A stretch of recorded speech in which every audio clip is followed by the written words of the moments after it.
Hello, നമസ്കാരം. എന്തുണ്ട് വിശേഷങ്ങൾ? എല്ലാവരും സുഖമാണെന്ന് കരുതുന്നു. കഴിഞ്ഞ പ്രാവശ്യം ഞാനൊരു വീഡിയോ ചെയ്തിരുന്നു കൺട്രോളിങ് റിലേഷൻഷിപ്പിനെ പറ്റി. ഞാനത് വീഡിയോ പോസ്റ്റ് ചെയ്തതിന് ശേഷം എനിക്ക് സമ്മിശ്രമായ പ്രതികരണങ്ങൾ കിട്ടി.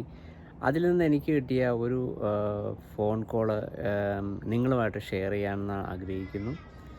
അപ്പം ഞാൻ ഈ വീഡിയോ പോസ്റ്റ് ചെയ്തതിന് ശേഷം എന്നെ പലരും വിളിച്ച് ചോദിച്ചു. പലരും അവരുടെ ലൈഫുമായിട്ട് ഇതിനെ റിലേറ്റ് ചെയ്യാൻ ശ്രമിച്ചിട്ടുണ്ട്.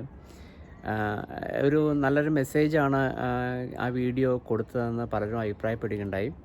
അപ്പം എന്നെ വിളിച്ചൊരു സുഹൃത്ത്, അവർ വർഷങ്ങളായിട്ട് ഓസ്ട്രേലിയയിൽ താമസിക്കുന്നവരാണ്. അവർ യൂറോപ്പിൽ നിന്ന് ഇങ്ങോട്ട് മൈഗ്രേറ്റ് ചെയ്തൊരു ഫാമിലിയാണ്. അപ്പം പുള്ളിക്കാരി പറഞ്ഞതെന്നാന്ന് വെച്ച് കഴിഞ്ഞാൽ, വീഡിയോ കണ്ടപ്പോൾ എനിക്ക് പുള്ളിക്കാരി പറഞ്ഞ പുള്ളിക്കാരുടെ ലൈഫുമായിട്ട് ഇതിന് ഒത്തിരി റിലേറ്റ് ചെയ്യാൻ പറ്റുന്ന ഒരു വീഡിയോ ആയിരുന്നു. ശരിക്കും പറഞ്ഞാൽ ഇവർ യൂറോപ്പിൽ ലൈഫൊന്ന് സെറ്റിലായി വരുന്ന ടൈമിലാണ് അവർക്ക് ഓസ്ട്രേലിയയിലേക്ക് വരണമെന്ന ആഗ്രഹം കൊണ്ട് അവർ ഇവിടെ എത്തി. അപ്പം അവർ നേഴ്സായിട്ട് വർക്ക് ചെയ്യുമായിരുന്നു. ഹസ്ബൻഡിനാണെങ്കിൽ ഈ പറയുന്ന രീതിയിലുള്ള നല്ലൊരു ജോലിയിൽ ആ സമയത്ത് കിട്ടിയില്ല. അപ്പം ഇവരുടെ ഫാമിലി ലൈഫിൽ കുറേ സ്ട്രഗിൾ ചെയ്താണ് യൂറോപ്പിൽ അവർ ഒന്ന് പിടിച്ചു നിന്നത്. അപ്പോൾ ഇവിടെ വന്നതിന് ശേഷവും ഫൈനാൻഷ്യലി അവർക്ക് കുറേ ബുദ്ധിമുട്ടുകളുണ്ടായിരുന്നെങ്കിലും പുള്ളിക്കാരുടെ ജോലിയിൽ അത്യാവശ്യം സാലറി ഉള്ളതുകൊണ്ട് പുള്ളിക്കാരിക്ക് ഫാമിലിയിൽ അങ്ങനെ പ്രോബ്ലംസ്, ഫൈനാൻഷ്യലി വലിയ ഡിഫിക്കൽട്ടി ഇല്ലായിരുന്നു. പക്ഷേ ഹസ്ബൻഡിനൊരു നല്ല ജോലി ഇല്ല എന്നുള്ളത് പുള്ളിക്കൊരു തരം കോംപ്ലക്സ് ആയിട്ട് ഡെവലപ്പ് ചെയ്തുകൊണ്ടിരിക്കുകയായിരുന്നു. അപ്പം തുടക്കം മുതലേ പുള്ളിക്ക് അങ്ങനെയൊരു ബുദ്ധിമുട്ടുള്ളതുകൊണ്ടായിരിക്കാം പുള്ളിക്കാരിയുടെ ലൈഫിനെ പുള്ളി വളരെയധികം കൺട്രോളിങ് ലെവലിലേക്ക് കൊണ്ടുവന്നു. അതായത് പുള്ളിക്കാരുടെ ബാങ്ക് കാർഡ് പുള്ളി തന്നെ ഉപയോഗിക്കുന്നു.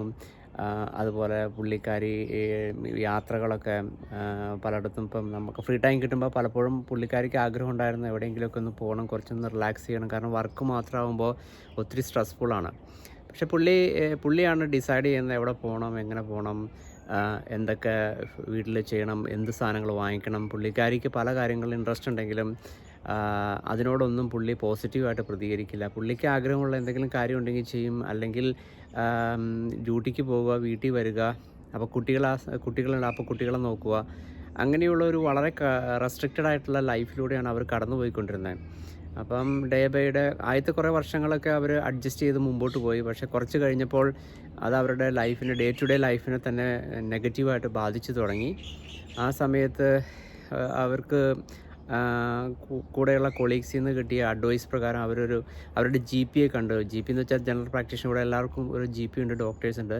അപ്പോൾ അവരോട് കാര്യങ്ങൾ തുറന്നു പറഞ്ഞു. പുള്ളിക്കാരി ഡെയിലി സ്ട്രെസ്ഫുൾ ലൈഫിലൂടെയാണ് കടന്നു പോകുന്നത്. പുള്ളിക്കാരിക്ക് ഇങ്ങനെ റിലേഷൻഷിപ്പിലൊരു ഇതുപോലെ ഒരു കൺട്രോളിങ് റിലേഷൻഷിപ്പിലാണ് പോകുന്നത്. അതുകൊണ്ട് ലൈഫ് മുമ്പോട്ട് പോകാൻ ഭയങ്കര ബുദ്ധിമുട്ടാണ് എന്ന രീതിയിൽ വന്നപ്പം ആ ഡോക്ടർ സജസ്റ്റ് ചെയ്യുമായിരുന്നു, ഇവിടെ ഓസ്ട്രേലിയയിൽ തന്നെയുള്ള ഫാമിലി റിലേഷൻഷിപ്പിന് അതിനൊരു കൗൺസിലിംഗ് സെൻറ്റേഴ്സുകളുണ്ട്. എക്സാമ്പിൾ ലൈക്ക് റിലേഷൻഷിപ്പ് ഓസ്ട്രേലിയ, അങ്ങനെയുള്ള പല ഈ പറഞ്ഞ പോലെ ഇൻസ്റ്റിറ്റ്യൂഷൻസ് ഉണ്ട്.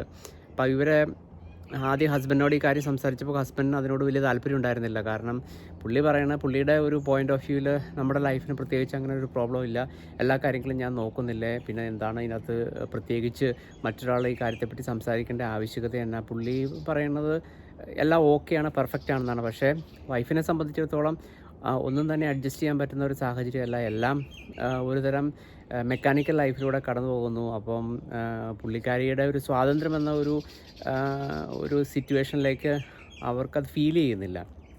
അവസാനം പുള്ളിക്കാരുടെ നിർബന്ധം കൊണ്ട് തന്നെ ഈ റിലേഷൻഷിപ്പ് ഓസ്ട്രേലിയയിൽ അവരുടെ കൗൺസിലിങ്ങിന് പോയി ആദ്യത്തെ 1-2 സെഷനിൽ പുള്ളിക്ക് അത്ര താല്പര്യം ഉണ്ടായിരുന്നില്ല. പക്ഷേ കാര്യങ്ങൾ അവർ തുറന്ന് സംസാരിച്ച് കുറച്ച് സെഷൻസ് അറ്റൻഡ് ചെയ്ത് കഴിഞ്ഞപ്പോൾ മനസ്സിലായി എത്രമാത്രം ഒരു സ്ട്രെസ്ഫുൾ ലൈഫിലൂടെയാണ് വൈഫ് കടന്നു പോയിക്കൊണ്ടിരിക്കുന്നതെന്നും പുള്ളി ചെയ്യുന്ന കാര്യങ്ങൾ എന്തൊക്കെയാണ് അതിൻ്റെ അകത്ത് മിസ്റ്റേക്സ് എന്നും പുള്ളിക്കാരനോട് അവർ കൗൺസിലർ തുറന്ന് കാര്യങ്ങൾ സംസാരിച്ചപ്പോൾ അവർക്കത് മനസ്സിലായി. അവർ അണ്ടർസ്റ്റാൻഡിങ് ലെവലിൽ എത്തുകയും അത് അവരുടെ ജീവിതത്തെ വളരെ പോസിറ്റീവായിട്ട് ഇമ്പാക്റ്റ് ചെയ്തു. അതായത് പരസ്പരം മനസ്സിലാക്കാനും ഒരു അങ്ങോട്ടും ഇങ്ങോട്ടും ഷെയർ ചെയ്ത് വീട്ടിലെ റെസ്പോൺസിബിലിറ്റീസും കാര്യങ്ങളും ചെയ്യാനും പറ്റി.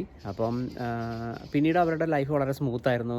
അവരിപ്പോൾ വളരെ ഹാപ്പി ആയിട്ട് ഇപ്പം ഓസ്ട്രേലിയയിലുണ്ട്. അപ്പോൾ അവർ പറഞ്ഞു, ഇതുപോലെ ലൈഫിൽ ഒത്തിരി സ്ട്രെസ്ഫുൾ സിറ്റുവേഷനിലൂടെ കടന്നു പോകുന്ന പല ഫാമിലീസും പുള്ളിക്കാരിക്ക് അറിയാം. പക്ഷേ ഇതൊന്നും തുറന്ന് സംസാരിക്കാനോ അതിനൊരു സൊല്യൂഷൻ കാണാനോ പലരും ശ്രമിക്കുന്നില്ല.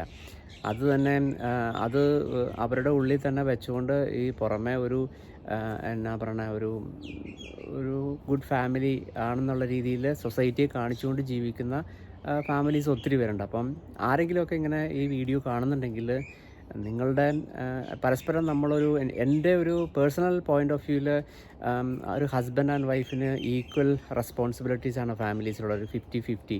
അവിടെ ആരെയും കൺട്രോൾ ചെയ്യുന്നില്ല. എല്ലാവരും ഈക്വലായിട്ടുള്ള ഒരു റെസ്പോൺസിബിലിറ്റീസ് എടുത്തുകൊണ്ട് ലൈഫിന് മുമ്പോട്ട് നീക്കുകയാണെങ്കിൽ തീർച്ചയായിട്ടും നിങ്ങൾക്ക് പോസിറ്റീവായിട്ടുള്ള റിസൾട്ട് നിങ്ങളുടെ ഫാമിലി ഉണ്ടാവും. അപ്പം നിങ്ങൾ പരസ്പരം പറഞ്ഞ് കാര്യങ്ങൾ ഒരു ഇക്വാലിറ്റിയിൽ, ഒരു ജെൻഡർ ഇക്വാലിറ്റി തീർച്ചയായിട്ടും നമ്മുടെ ലൈഫിന് അത്യാവശ്യമാണ്.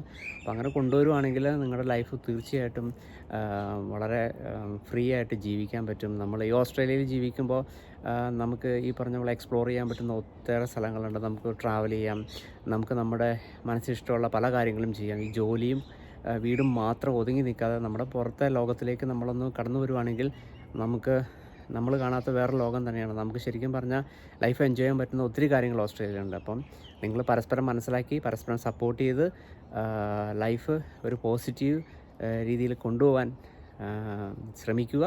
ഈ വീഡിയോ നിങ്ങൾക്കതൊരു പ്രചോദനമാവുമെന്ന് ഞാൻ കരുതുന്നു. അപ്പോൾ വീണ്ടും ഒരു പുതിയ ടോപ്പിക്കുമായിട്ട് വീണ്ടും കാണാം. തൽക്കാലം വിടവാങ്ങുന്നു. Good bye.